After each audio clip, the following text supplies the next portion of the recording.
Hello everyone, welcome back to our channel. In today's tutorial, I'm going to show you how to import opening balances in Zoho Books, providing a full 2025 guide. This is an essential step when setting up your accounting records, as opening balances lay the foundation for all your financial transactions and reports. Let's get started. First, log in to your Zoho Books account.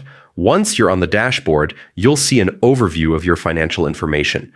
Look for a highlighted section or shortcut that directs you to account settings. This is usually where you'll find the options needed for setup.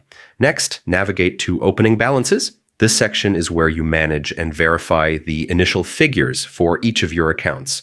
Click on Import Opening Balances, which is designed to streamline the transfer of your existing financial data into Zoho Books. Before proceeding, ensure your spreadsheet with opening balance data is properly prepared according to Zoho Books' required format. Accuracy here is crucial to avoid errors during import. Now enter your opening balance details. Start with the migration date, which marks when your records transition into Zoho Books. Then input the account name for each entry. Specify whether each entry is a debit or credit, as this determines how transactions will be recorded in your reports. Next, select the currency code for each account and input the amount for its opening balance. For accounts in multiple currencies, make sure to enter the exchange rate used to convert foreign amounts into your primary currency.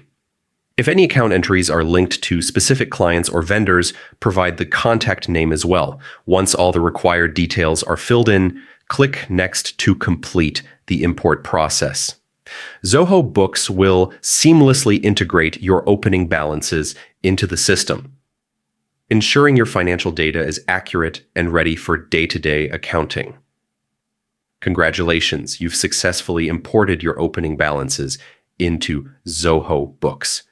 This foundational step sets up your accounting records correctly, helping you maintain clarity and accuracy as you manage your business finances. And that's it. If you found this guide helpful, don't forget to subscribe to our channel. Thanks for watching and see you in the next one.